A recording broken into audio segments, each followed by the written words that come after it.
a este podcast liberal se dignó venir María Fernanda Vergara Odifred. Así es. María Fernanda, estoy feliz de que estés aquí. Qué bueno que estás feliz. Me da mucho gusto. A mí también. Me costó un huevo que vinieras. Problemas de agenda, querido. No falta de ganas. Pues qué increíble. Gracias por abrirte un espacio en tu agenda. Sé que estos días han sido...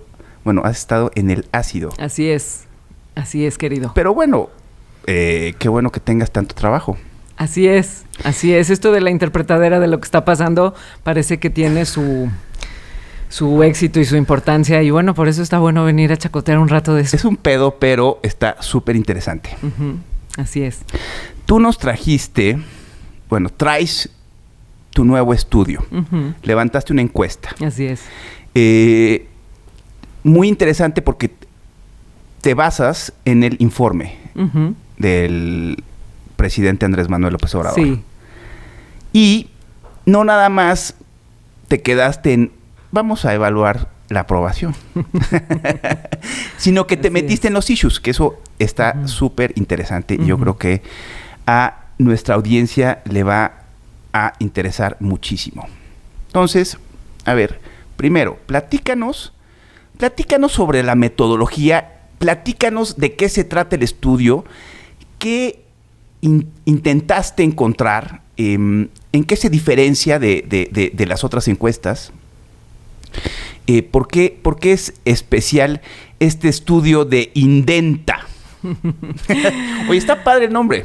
Sí, bueno tratamos de hablar de identidad, precisamente. No te acabé de presentar. Tú eres la directora general de Identa Consultores, sí. Pero aparte has encuestado para presidentes de la República. Así es. O sea, vaya, no empezaste ayer a hacer encuestas. Eres una de las encuestadoras de más prestigio en este país, aparte de politóloga del ITAM. Así es, politóloga del ITAM y de muchos otros lados de la vida también. Orgullosa de ese y de todas las demás influencias que tengo en mi trayectoria. Qué padre, gracias. Y, bueno, platícanos qué hizo Identa con este estudio.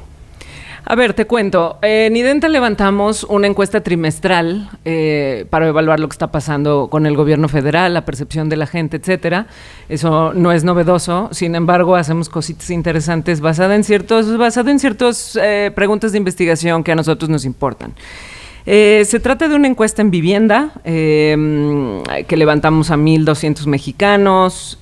Como sabes, pues esta metodología es la que todavía para un país con todavía muchos problemas de conectividad, tanto en términos telefónicos como de internet, sigue siendo el instrumento privilegiado para realmente lograr encuestas representativas a nivel nacional. Tus encuestas son puerta a puerta. Puerta a puerta, sí. Vamos y tocamos en un domicilio que hemos seleccionado. Sí, que hemos seleccionado a partir de una muestra y tenemos pues protocolos muy específicos para sustituir cuando alguna de las personas por alguna razón no nos quiere contestar, no se encuentra en el domicilio, etcétera, porque lo que tú quieres buscar es que la siguiente persona a la que busques tenga un perfil similar al que tú buscaste la primera vez. Ya. Ahora, aquí vemos en la primera lámina del estudio, bueno, o de la curaduría, de lo que me dejaste ver, pues, que el presidente... ¿Cuándo levantaste la encuesta? Porque ahorita ya tenemos un par de semanas de haberla levantado. O sea, hace un par de semanas fue el levantamiento, sí. Estuviste, ¿qué? 5 días en campo. Así es. ¿No? Entonces, hace 2 semanas, en tu estudio, el presidente Andrés Manuel López Obrador trae 66.4. Son cifras similares a, por ejemplo, la encuesta de Mitofsky. Así pero es. está abajito de otras que he visto, por ejemplo, lo que ha publicado nuestro profe Alex Moreno en El Financiero. Creo que él lo trae como en 70. Así es. También vino, bueno, no hace poco, pero hace unos meses, Rodri Galván, que nos mostró su estudio que hizo a los 100 días de gobierno. También estaban como en 70. Él lo que nos comentaba es que ya veía que había un tipping point, un punto de inflexión. Pero está bajito con otras encuestas, en comparación con otras encuestas, y otras encuestas que son telefónicas, que uno pensaría que hay un sesgo, y que pues las telefónicas, que en las telefónicas saldría un poquito más abajo la aprobación presidencial. Aquí está al revés, o sea, lo apruebas bajito, pero ¿por qué crees que se deba a eso? A ver, algo interesante que ha sucedido. Y aparte, me llama la atención, y pues estos números sí no son para nada típicos de lo que traían otros presidentes al inicio de su gobierno, ¿no?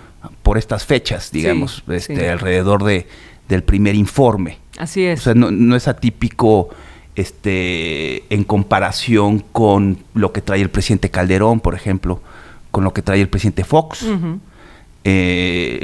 lo que trae el presidente Salinas, ¿no? Cuando se iniciaban a hacer los estudios demoscópicos, ¿no? Así es. Que sabemos que bueno, existe esa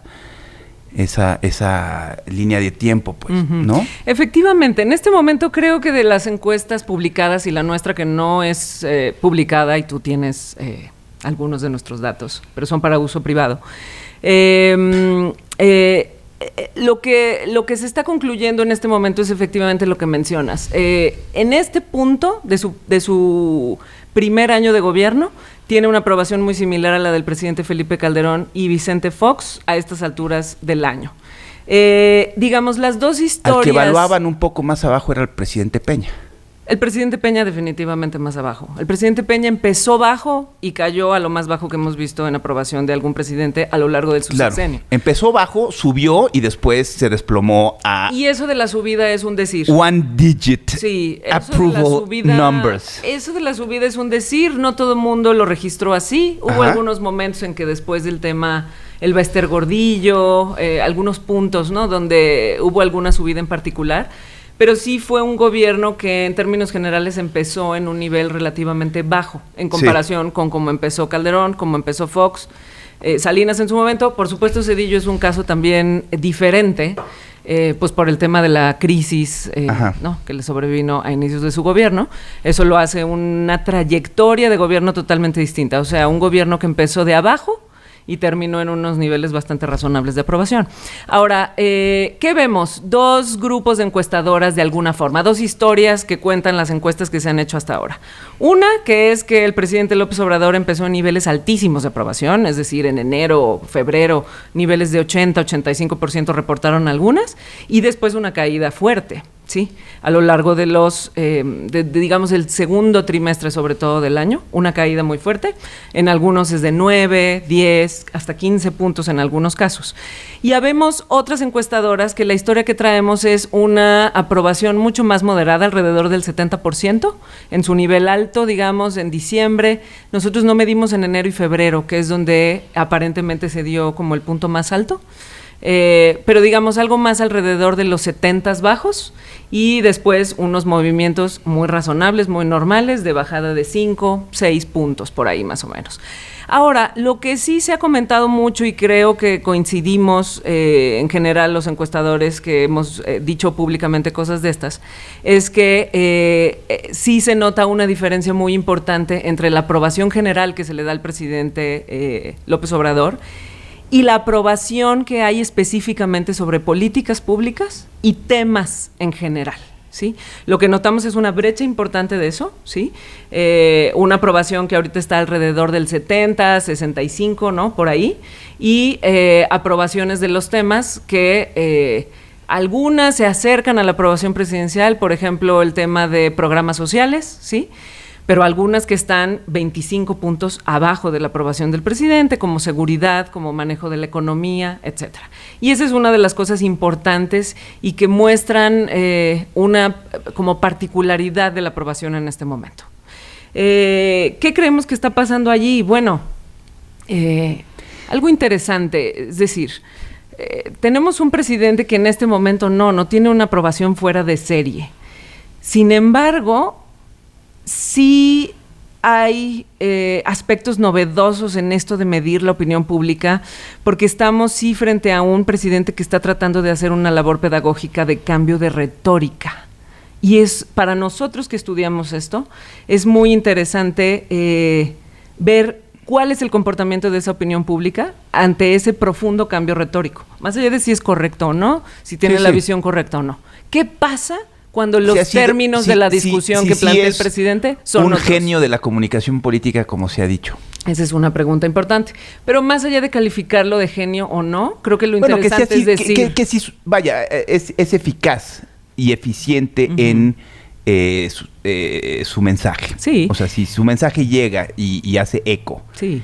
Eso es importante, me encantaría que platicáramos de eso, pero aquí, por ejemplo, estoy viendo que del 66% que aprueba mucho o algo, solamente no solamente, el 30% aprueba mucho. Sí. Esos, o sea, ¿quiénes son estos hardcore López Obradoristas? Sí, bueno, bueno, no hardcore, pero que aprueban mucho la gestión del presidente. Bueno, el tema de aprobar mucho al presidente sí está en algún sentido vinculado a, bueno, un voto pasado por el presidente López Obrador. El presidente López Obrador tiene un grupo que podríamos decir que en las elecciones del 2006 y del 2012 fueron fieles, a pesar de que, digamos, en la del 12 fue mucho menos potente la votación que en el 2006. Fueron fieles y se mantuvieron a lo largo del tiempo. Si recuerdas, pues en aquellas elecciones estuvo entre el 33 y el 35% el voto del López Obrador, y el saltote pues fue esos 20 puntos, ¿no? Que son donde se pone como mucho el énfasis de quiénes fueron, quienes ahora dijeron que sí. Uh-huh. Algo muy interesante es que la base del voto López Obradorista en el 2018, en realidad, contrario a lo que muchos piensan, fue un voto tremendamente heterogéneo.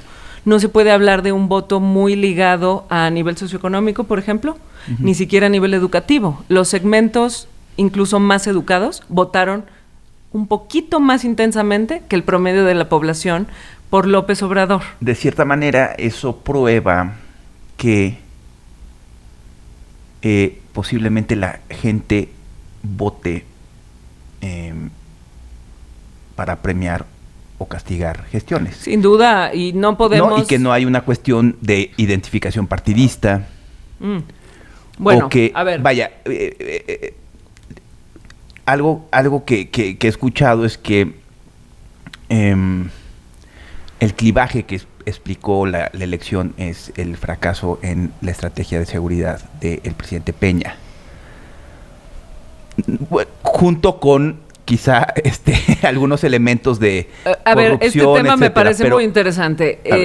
¿De dónde venimos? Porque efectivamente no se explica lo que está pasando hoy si no entendemos de dónde viene el triunfo de López Obrador. Y además lo que dices de si es la identificación partidista o no. Nada más partamos de que con López Obrador se rompe la lógica de que la identificación partidista es lo que más explica el voto. Porque ¿qué está pasando? Más bien López Obrador está generando la identificación partidista por Morena. Este fenómeno de un partido tan reciente, con un crecimiento tan exponencial, solo se explica porque el que lidera esa adscripción nueva es López Obrador, ¿sí? Y Morena va detrás. Eso lo hace pues un caso único de explicación de voto, porque efectivamente la identificación partidista sigue siendo uno de los factores fundamentales, pero en este caso cambia. Pero ¿de dónde venimos? Efectivamente, una decepción con el gobierno de Peña Nieto. Yo no estaría tan de acuerdo que tuvo que ver con la decepción solo en el tema de seguridad. Es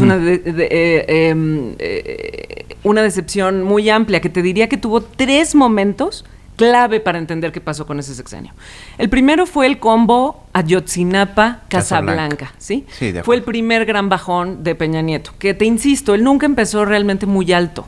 Él empezó bajo porque el nivel de antipriismo nacional era muy 2 años fuerte. muy buenos, en donde se hizo política, el Pacto por México, por lo menos era la percepción en las élites, ¿no? Están haciendo políticas, están aprobando las reformas de gran calado que estaban pendientes desde décadas atrás, y después parece que el presidente se guardó en la residencia oficial de Los Pinos, lo aislaron o se aisló, se dedicó a hacer otras cosas. Sí. Y ahí vino la debacle. Sí, pero a ver, te voy a decir una cosa. Ese es uno de esos momentos también bien interesantes para los que nos dedicamos a esto. La diferencia entre la opinión de la comentocracia y la opinión pública. Sí. La opinión pública no tenía el Saving Mexico que traía la élite, ¿no? Y que fue portada de revistas. Bueno, es lo que te iba a decir, etcétera, fue etcétera. portada de Time. Así es, pero la opinión The pública Man no of se the Year. parecía demasiado a eso. Ajá. En realidad, el antipriismo fue muy fuerte durante todo el gobierno de Peña. Es decir, quienes no votaron por el presidente Peña, en realidad lo evaluaron mal prácticamente todo el tiempo. Unos cuantos le dieron el beneficio de la duda muy poco tiempo y rápidamente se pasaron a la contra. Y vuelvo a mis 3 momentos que explican qué pasó con el gobierno de Peña Nieto. Ayotzinapa, Casa Blanca, ese momento es un gran combo que tiene que ver con seguridad, pero tiene que ver con frivolidad enorme, una mezcla, ¿no?, del mundo bravo que está ocurriendo allá, donde unos jóvenes desaparecen y es un evento como muy crudo y más allá de interpretaciones muy impactante para la opinión pública. Y por el mostraron otro una lado, absoluta impericia. Irresponsabilidad. Un presidente que no se pone al frente, lo primero que hace es decir, esto es un asunto de Guerrero, esto es un asunto local. Claro, ¿sí? y lo único que hizo fue jalar la marca. Jaló la marca y combinado con el tema de la Casa Blanca es el mundo sí, fue ¿no? un cóctel molotov. De la frivolidad y tal. El segundo momento importante donde se ve un segundo escalón a la baja para el presidente Peña es la elección de gobernadores del 2016. ¿Recuerdas? Fue todo aquel momento en que los Duartes eran famosos, en el que de alguna manera se puso en cuestionamiento todo esto del nuevo PRI. Y ese PRI al que pertenecía Peña Nieto, ¿no? Y toda esta tipología de gobernantes que empezaron a ser como un prototipo, ¿no? Básicamente, pues rechazado por la gran mayoría de la población. Ese fue un segundo gran momento. En ese momento se pone como el adversario principal el PAN, curiosamente en el 2016, ¿sí? El gran adversario para sustituir al PRI es el PAN durante 2016-2017. Y en realidad entra a escena ya como un competidor fuerte a finales del 2017, López Obrador. Es ahí donde se da el cambio realmente. Y el tercer momento importantísimo para entender esto es el gasolinazo del 2017. Sí. Y es muy importante entender por qué. No es el tema del gasolinazo simplemente porque a la gente le subió y le costó en el bolsillo. No es solo eso. Es lo que significó el gasolinazo. El gasolinazo, si tú recuerdas, cuando se aprueba la famosa reforma energética, lo que se prometió en aquel momento fue bajada de precios. Hay un punto que te saltaste, que fue, y donde yo vi las mediciones más bajas, cuando iniciamos el año con la nueva miscelánea fiscal. Esa es una parte, pero ya en el agregado no es algo que se cuente como un escalonzote a la baja. Ya. Estos 3 que te menciono son cuando puedes ver a lo largo de una administración los grandes puntos de inflexión. Ya. Y el gasolinazo lo fue. Yo te diría que es muy importante entender por qué, porque si no, no entendemos la magnitud del cambio retórico del que te estaba yo hablando. Fíjate, el presidente Peña promete que con la reforma energética va a haber bajada de combustibles, de los precios de los combustibles.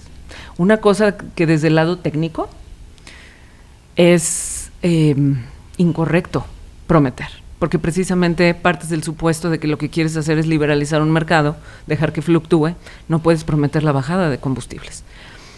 Entonces lo que ocurre con el gasolinazo es como la evidencia para la opinión pública de que aquí hubo un engaño por parte de la administración de Peña Nieto. Entonces lo que se castiga fuertemente es más que el golpe en el bolsillo, es el engaño de una administración, de la que siempre sospechaste que era, y esto es parte del éxito de López Obrador y de su retórica justo en esa coyuntura, que en realidad los gobernantes simplemente representan a grupos de interés políticos y económicos. Entonces, ese momento sintetiza eso, ¿sí? ¿Y qué vemos a partir de ahí? Una caída dramática en la evaluación, en la aprobación de la reforma energética y con ello de todo el proyecto reformista del presidente Peña. Interesantísimo. Y con eso, el desprestigio de toda una retórica democrático-liberal, pero vuelta a añicos por el desprestigio de la administración del presidente Peña. ¿Sí? Sin esta caída de esa retórica no entendemos por qué ahorita hay espacio a la entrada de una retórica que reta todos los conceptos anteriores para entender la política pública y para evaluar el trabajo del gobierno. Y en eso es en lo que nosotros creemos que está mucho más interesante entender qué está pasando, porque, bueno, aprobaciones, popularidades, etcétera, nos parece como la parte más... es la que se conoce más en los medios y siempre genera mucha conversación, pero creemos que lo interesante es lo que está pasando realmente con la opinión pública abajo, en sus conceptos. ¿Qué predisposiciones tienen los ciudadanos sobre la democracia, sobre la economía, sobre la lucha o no contra el crimen organizado? Y cómo eso se está engarzando con una retórica que el presidente López Obrador sin duda está teniendo toda la intención y en una parte éxito para colocar, ¿sí? Eso sí es absolutamente inédito, un presidente que coloca una nueva retórica. Bueno, por supuesto, eso sucedió también con Carlos Salinas. Claro. Por supuesto, ahí se inauguró otra. Digamos, grosso modo, ahí se inauguró la del liberalismo económico. De acuerdo. En este momento estamos en otro gran punto de inflexión de cambio retórico, para bien o para mal, pero de que está ocurriendo, está ocurriendo. Pero esa no era la retórica medular de la administración del presidente Salinas, el tema del liberalismo económico, ¿sí? Se acabó convirtiendo en algún momento, ¿cómo no? Pero vaya, lo que persistió fue, lo que prevaleció fue solidaridad, ¿no? Bueno, que en el fondo es la parte del liberalismo social y esta cuestión, este híbrido sin duda, ¿no? O sea, Salinas trae todavía un tema muy fuerte. Liberar la economía sin olvidarse de los pobres. Ajá, pues. sí. Sin olvidarse de los segmentos más desprotegidos de la sociedad. Sí, de una visión corporativista, por supuesto, todavía del asunto. Pero sin duda ahí se inaugura una nueva retórica, que sí, digamos, quizás ya desde de la Madrid. Sí. Pero bueno, es un momento sí. Y por supuesto con el tema del Tratado de Libre Comercio, se consolida aquello. Y empieza otra también con Fox en el 2000. No sé qué tan bueno haya sido él para precisamente colocar este nuevo discurso. Te diría que eso es una cosa interesantísima. De pluralismo y de democracia. Pluralismo, democracia, esta democracia procedimental, esas instituciones garantes de la Yo creo que ahí se perdió una oportunidad. Yo te diría que sí. Mira, ahora que estamos viendo cuáles son las cosas en las que sí y las que no, López Obrador hace clic con la ciudadanía, precisamente estos temas de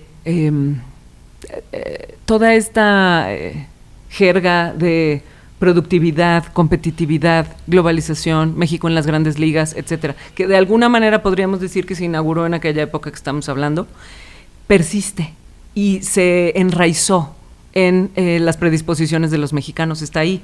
Y ese es uno de los temas que quizás más chocan con el tema de López Obrador y eventualmente veremos qué va a pasar. Ahora, en la de Fox es interesantísimo. Probablemente ese es el tiempo de las instituciones de la transparencia, ¿no? De un poco antes sucedió, pero el propio triunfo de Fox pues viene de el tema electoral, la competencia a nivel electoral, etcétera, etcétera. Pero ¿qué vemos hoy? Que también es motivo de preocupación, pero también pues de un realismo de lo que tenemos. Quizás, así como las de la competitividad sí se enraizaron, la valoración positiva de las instituciones democráticas no se enraizó. Eso sí no pasó con Fox. ¿Y por qué vemos hoy la posibilidad de que el presidente López Obrador desdeñe, no considere, no hable de la misma manera y con la misma valoración de las instituciones como algo que no cobra factura en la opinión pública? Pues es precisamente porque en la opinión pública nunca se generó un valor suficientemente fuerte de esas instituciones. Y ahí estamos, ¿no? Entonces por eso no hay demasiados costos de criticarlas. Claro. Tú mencionaste al inicio de este podcast que tus mediciones son trimestrales. Sí. ¿Tú ya viste un punto de inflexión en la aprobación? O sea, ¿is the honeymoon over? No. ¿No? No. Por supuesto que no ha terminado. Ahora, punto de inflexión, a ver... Mira, nuestras mediciones han estado bastante parejas y los movimientos han sido de 5 o 6 puntos, nada que ya te permita decir aquí ya hay una tendencia hacia la baja. Pero también lo que te decía es que al interior de la encuesta, con todas las cosas que medimos sobre eficacia de acciones, por supuesto que la gente tiene enormes dudas sobre la eficacia de las acciones, enormes dudas, pero eso no significa que se haya terminado la luna de miel. Y es interesante aquí abordar un poco qué es este concepto de luna de miel, qué es eso. Parece una cosa como que apela a las emociones y a mucha cosa de esta. Uh-huh. Pero fíjate, hay dos definiciones sobre qué es la luna de miel, dos, digamos, escuelas de pensamiento dentro de la opinión pública de qué es. Sí. Uno es, simplemente no quiero lastimar la posibilidad de que a este personaje le vaya bien. Yo ya le invertí de alguna manera en términos... Sí, claro. De vida, ¿no? Uno invierte cuando votas por también alguien. Ese es un fenómeno novedoso, ¿no? Que la gente está interiorizando de esa manera la victoria del presidente López Obrador. A ver, yo creo que tienes razón en el sentido de que aquí quizás hay una inversión más grande porque la percepción de riesgo durante muchos años fue muy alta. Entonces, cuando tú apuestas por una alternativa que en muchos momentos incluso tú mismo pensaste que era riesgosa, pues la inversión es como mucho mayor. Pero esto es algo que le pasa a todos los presidentes, ¿sí? A todos los presidentes les ocurre, en mayor o menor medida. Peña Nieto fue de los que tuvo una menor luna de miel, por lo que te hablo del fuerte antipriismo, pero por ejemplo Calderón tuvo una muy alta. Si tú recuerdas, hubo gran discusión, polarización durante la elección, etcétera, etcétera. Pero cuando el presidente Calderón entra al gobierno, tiene altísimos niveles de aprobación. Es decir, altísimos respecto de su nivel de votación. O sea, él gana con un 35% del voto y arranca su administración con 65%. Esos son 30 puntos más de la gente que votó por ti, ¿sí? Entonces, no, en ese sentido no hay un fenómeno tan distinto. Lo que sí es distinto en este momento, insisto, con el cambio retórico, y cuánto está sostenido, no en partidismo, no hay otra información que acuerpe esta valoración que se tiene del gobierno federal más que el propio López Obrador. Y en este sentido sí es interesante ver que López Obrador sí se considera un personaje fuera de serie, más allá de valoraciones de si eso es correcto o incorrecto. Fuera de serie en el sentido de que es un político que se ve completamente distinto a los que se conocen. Y te diría que hay como dos aspectos principales en los que se considera distinto. Uno, su relación con el dinero en general. Sí. Esta percepción de que es una es verdaderamente austero. Verdaderamente austero. O sea, se le reconoce que es un presidente al que no le gusta, una persona a la que no le gusta el dinero, incluso lo desprecia, ¿sí? En términos personales. Y eso se sabe, no se cree, se sabe. ¿Sí? Bueno, en términos personales y en términos retóricos, ¿no? Sí, por supuesto. Pero la gente ve una completa congruencia en ello. Claro. Probablemente es cierto.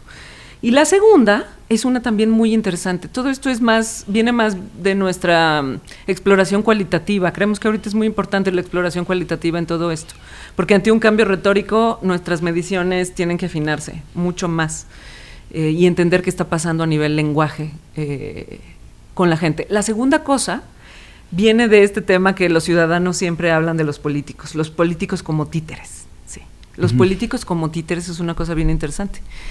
Es esta percepción de que el político es simplemente un representante, te insisto, de un grupo político-económico y representa sus intereses. Y eso es de lo que los ciudadanos estaban básicamente hartos y que llegó a su clímax con Peña Nieto. ¿Y qué ven en López Obrador? Al personaje antitítere, ¿sí? Y fíjate, es interesante. Aunque pueden percibir que se rodea de personajes cuestionables... Que no es un florero, pues. Literalmente. Aunque pueden percibir que se rodea de personajes cuestionables, y lo saben los ciudadanos, no son ingenuos. No, claro. Lo que sí creen es que los personajes nefastos nunca van a manipular a López Obrador. López Obrador siempre va a ser el jefe de los nefastos. Y no creían lo mismo de Peña Nieto. Y no creían lo mismo en muchos otros casos de políticos. El estereotipo del político no es la gran figura poderosa corrupta. Bueno, es que Peña organizó una presidencia tripartita y se guardó a hacer otras cosas. Sí. Y dejó que sus subordinados y colaboradores gobernaran el país. Sí. Entonces, bueno, con estas dos características sí lo hacen un personaje fuera de serie que ahorita le permite, dado que toda esta aprobación no se explica por la identificación partidista, se identifica con la se explica sobre todo por la identificación López Obradorista, ¿sí? Y en ese sentido estos atributos personales son muy importantes para entender qué está pasando con su aprobación y con el resto de las cosas. Y en ese sentido, claro que hay una luna de miel. La luna de miel se explica porque la gente está viendo qué onda, ¿sí? La segunda explicación de la aprobación presidencial que te decía, algunos es no lastimar la posibilidad de que tenga éxito, pero en otro sentido, la otra escuela lo que dice es que la luna de miel es un momento especial de la opinión pública porque no hay suficiente información. Entonces, cuando no hay suficiente información, espero a ver qué pasa, ¿sí? Ahorita estamos en ese momento, no hay suficiente información, algunos dirían que sí, pero recuerda también cómo se forma la opinión. Yo, como ciudadano, no tengo tiempo ni manera de verificar qué es cierto y qué no. Y lo que hago, y lo que hacemos cualquiera, los educados, los menos educados, los más informados, los menos informados, tomamos atajos informativos. Sí, claro. Y los atajos informativos, el atajo informativo mejor para cualquier persona es un liderazgo de opinión en el que yo crea. Y en este momento, López Obrador es un líder de opinión sin competencia alguna, ¿sí? Con una enorme credibilidad. Entonces, las evidencias que se pueden estar poniendo por ahí sobre lo que verdaderamente está ocurriendo no tienen voz y no tienen credibilidad. Y eso es un fenómeno importante que hay que comprender. El atajo informativo es Andrés Manuel. Así es. Así es. Pues qué cabrón. Eso, vaya, no había pasado en el país. Siempre el presidente tiende a ser el líder de opinión más fuerte, pero no está solo. Sí, no está solo.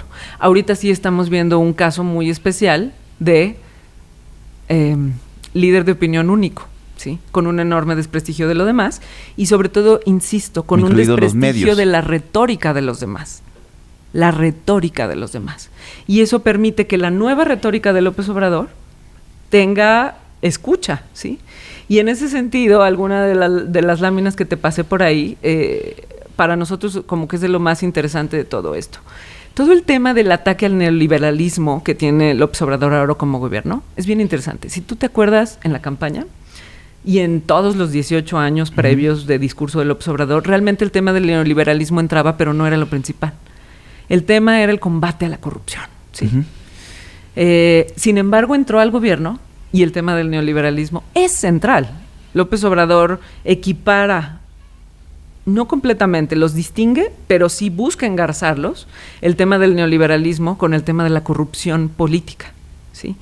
Y eso es un intento de colocar retórica, me parece, bien audaz. No necesariamente porque ni sea correcto, ni sea verdad, etcétera. Y no sabemos si va a funcionar. Pero él, eso es lo que está intentando hacer, ¿sí? Y lo que estamos viendo, y nosotros vamos a hacer un seguimiento de todo eso, es ver qué tanto lo logra, ¿sí? Ese dato que ahorita viste de neoliberalismo, ¿no? Que está por ahí alrededor del 35%, era mucho menor hace unos meses, ni siquiera se conocía la palabra, ¿no? Para un ciudadano promedio, pues el término neoliberalismo ni siquiera estaba en el espectro. Pero López Obrador lo que sí es un maestro colocador de lenguajes nuevos. Eso lo viene haciendo desde hace mucho, ¿sí?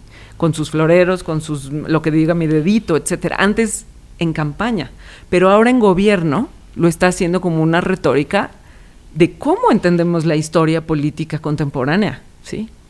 Y ese es un intento importante. Y en términos míos de investigación de opinión pública, creemos, mi equipo y yo, que es el fenómeno más interesante a entender de todo esto.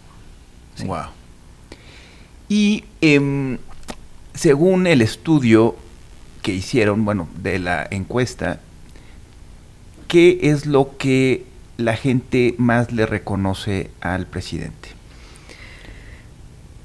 O sea, ¿en qué ha sido exitoso? Sí, a ver, te diría que lo que más le reconocen es su persona y sus intenciones de transformación profunda del país, ¿sí? Tenemos ahí el dato que para nosotros es muy revelador. 65% de la gente piensa que el presidente López Obrador tiene la intención de transformar profundamente al país. 65%. Básicamente toda la gente que aprueba al presidente López Obrador. Sin embargo, 40% de la gente cree que el propio presidente sabe exactamente en qué consiste la transformación que va a hacer. ¿Sí? O sea, que es un presidente con visión. Es un presidente con convicción de transformar, no necesariamente un presidente que sabe que tiene la visión clara. Te diría más bien eso. Es lo que están percibiendo los ciudadanos. Tienen también dudas sobre el equipo que lo acompaña. Quiere transformar, pero que no necesariamente sabe a dónde va y en qué consiste esa transformación. Así es. Y yo creo que eso se debe porque tampoco la gente lo sabe. Tampoco. O sea, nosotros no sabemos en qué consiste esta transformación. Así es. Yo creo que ahí sí ha fracasado el presidente. Ha fracasado si la sabe y no la ha podido comunicar. Pero quizás no ha fracasado si la está construyendo en el camino. Lo está construyendo. Claro. Es posible. Es posible que esté construyendo sobre la marcha.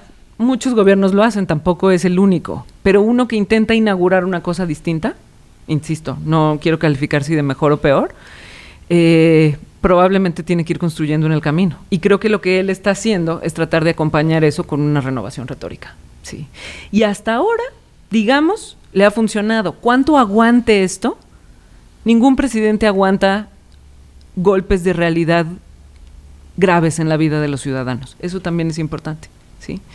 Entonces, bueno, ahí está la pregunta. ¿Le dará tiempo al presidente López Obrador de, mientras tiene todo este gran beneficio de la duda basado en su persona, en esos atributos, etcétera, para cambiar esa retórica? Uno, para cambiarla y para poder sostenerla en el tiempo con resultados que sean tangibles para la gente. Esa es la gran pregunta, ¿no? Y en materia de política pública, ¿qué políticas públicas o qué acciones son las más populares, las que han...? Las más populares, sin duda, tienen que ver con el apoyo a la gente, así lo llaman los ciudadanos, ¿no? Claro. La política social, sí, sobre todo. Y la que es exitosa, y bueno, eso ya se sabe desde que lo hizo cuando era jefe de gobierno, es el apoyo a los viejitos, a las personas de la tercera edad. Tercera edad y mucho jóvenes. El tema de becas fue muy popular desde que estaba en el gobierno de la Ciudad de México, becas sobre todo a los chavos de preparatoria. ¿Qué también está evaluado eso de, por ejemplo, jóvenes construyendo el futuro y eso? Por ahora bastante alto. La gente no tiene mucha información de si está jalando o no, etcétera. Ajá. Saben en general que está tratando de apoyar a los jóvenes. En la retórica del presidente López Obrador hay un tema también que engancha fuertemente, que es esto de los jóvenes han sido olvidados, ¿no? Ese tiene muchísimo sentido y ese engarza pues algunos aspectos de seguridad que seguridad es un tema también bien interesante con López Obrador, porque en realidad en ese tema el presidente las trae en contras. Lo que veo también en el estudio es que lo que ha sido popular y lo que la gente califica muy bien, son estas, pues, esta cornucopia de medidas como populistas, pues, o sea, si lo quieres llamar de alguna manera. No lo quiero decir, pero no encuentro otra manera de decirlo. Bueno, vaya, de estas acciones o políticas que no necesariamente tienen un efecto directo en la gente. Es decir, bajarle el sueldo a los servidores públicos, vender el avión. Vaya, eso es lo que está muy bien calificado. A ver, lo que está mejor calificado son los programas sociales, que eso sí tienen efecto en la vida de un montón de gente. De algunos, de las becas, ¿no? Las becas, lo de los adultos mayores, lo de los adultos mayores. Porque también, por ejemplo, la eliminación del seguro popular está muy mal evaluado. Ese está mucho más bajo, efectivamente. Hay muchas dudas sobre eso. El tema de salud ha generado muchas dudas en gente que aprueba al presidente, de si está viendo errores o mala planeación o mala ejecución que esté afectando vidas concretas de ciudadanos mexicanos. Por supuesto, salud es de los temas de política pública que peor evaluado están. Seguridad pública también, el tema pues está grave en todo el país. ¿Evaluaste figuras públicas, miembros del gabinete? ¿Sí? Evaluamos algunos, efectivamente. Y lo que te puedo decir al respecto... No, lo que te puedo contar al respecto... No, lo que te puedo contar al respecto es que... Yo sé quién. Figuras... Me imagino quién puede ser. No, pero te voy a decir, algo que sí es muy notorio en cuanto a las figuras es que ni dentro de Morena ni fuera hay una figura con un alto grado de... De aprobación, ¿no? Más bien de de conocimiento de la opinión pública. Es decir, sí, nadie conoce el gabinete, por ejemplo, ni podrían evaluarlo. Hay algunos personajes más conocidos de antes, como por supuesto Marcelo Ebrard, porque sí, su nombre conocido a nivel nacional pues ya viene de mucho tiempo. Pero en términos generales... Y cobró notoriedad por el tema de los migrantes y lo del tema de... Sí. De Fox. Pero aún así es difícil. O sea, la agenda está completamente volcada al presidente. Para bien y para mal para él, ¿sí? Con todo lo bueno que eso puede traer y también lo malo, ¿no? No hay nadie más, es lo que te diría. No hay nadie más en este momento que tenga esa fuerza, el reflector. Quizás algunos podrían, pero no tienen el reflector suficiente y no hay quien le haga en este momento la competencia. Por ejemplo, abrir Los Pinos. Sí. 70%. A ver, de eso te quiero decir. Lo primero es la política social. ¿Qué coños es eso? O sea, dijo. Y lo segundo son todas las medidas que les llamamos de austeridad o de forma de gobierno. A ver, todas son señales. Todas esas son señales. No, es una genialidad. Lo de Los Pinos es una genialidad. Lo de Los Pinos, pero es el avión. Es todo el combo de nosotros no somos unos frívolos. Ese es el combo. Y... si bien... Sí, no somos frívolos, no somos fatuos, somos austeros. Somos austeros. Y eso pues jala muy bien. Ahora, no es lo que más jala. Lo que más jala es el tema de programas sociales. Es lo que más. Yo te diría que esos son los dos pilares de acciones. Lo de los programas sociales se reduce a las transferencias en efectivo, a las becas. A las becas, adultos mayores, discapacitados, jóvenes construyendo el futuro. Trastocado otros programas, ¿no? Estancia, Seguro Popular. Sí, hay algunos cuestionamientos. Sin embargo, algo que notamos de diferencia entre el trimestre pasado y es que el pasado había más cuestionamiento a los programas sociales y ahorita hay menos. Una hipótesis es que haya sido también un momento de desorden, digamos, de implementación de los programas y que tal vez ahorita ya está... regularizándose la entrega de los mismos, ¿no? De tal manera que haya mucho menos gente que se vio afectada por alguna de estas cosas, ¿no? También en la medición pasada lo que vimos es sí hay gente que ha dejado de recibir programas, pero es mayor el número de gente que los está recibiendo por primera vez. Entonces ahí el balance es neto, es a favor de ellos, digamos. ¿Cómo evalúa la gente, por ejemplo, que su presidente no asista a foros? Esta es una pregunta interesantísima. En cuanto a estos temas que te digo, ¿en qué sí conecta y qué no López Obrador? Uno de los temas importantísimos donde no conecta es la visión que tenemos sobre México. Sobre qué México queremos ser, ¿no? Uh-huh. Si todo sale bien, ¿qué México queremos ser? La mayoría de la gente en México quiere un México conectado, globalizado, que compite en las grandes ligas, que le entra todo y donde dentro de todo eso tiene un jefe de gobierno y de Estado que tiene esa misma actitud. El tema del G20 fue costosito. Tuvo su rechazo entre la opinión pública. Ahora, digo, qué interesante lo que me dices y me hace sentir mucho optimismo. Vaya, en este México que tú dices que, pues sí, es que la gente imagina un México cosmopolita, ¿no? Un México conectado, parte del mundo. Ahora, los mexicanos, ¿tú consideras que se inclinan a ser, bueno, que privilegian el mérito sobre el asistencialismo? Interesantísimo también. Tenemos una gran división en el país en eso. Por supuesto, la gran mayoría de la gente, cuando tú pones la alternativa, se deben dar las oportunidades a los que menos tienen o dar la respuesta asistencialista de dar dinero directo. Efectivamente, la mayoría de los mexicanos están del lado de las oportunidades y sí valoran el mérito la mayoría.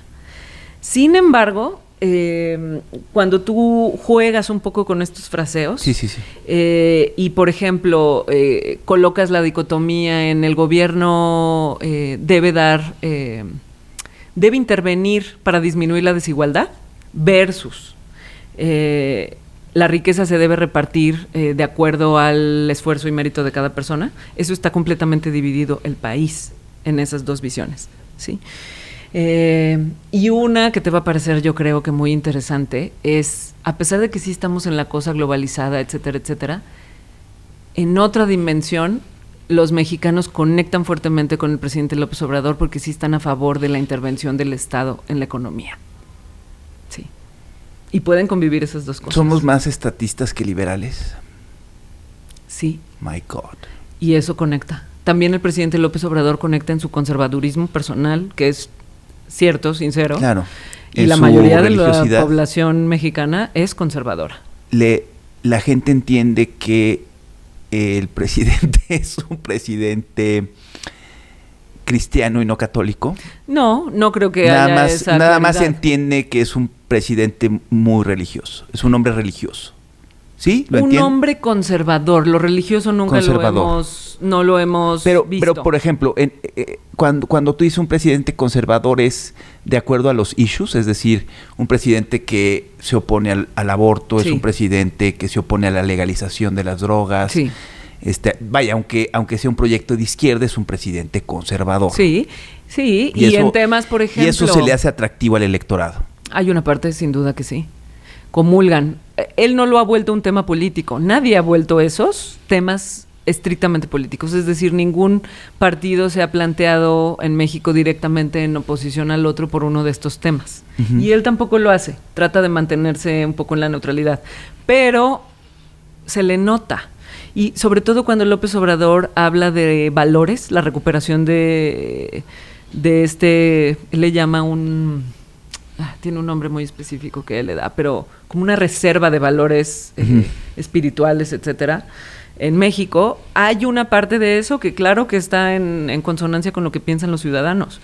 Esta frase de nos está llevando el tren por una pérdida de valores es una frase que genera casi un consenso. Muy de la madridista.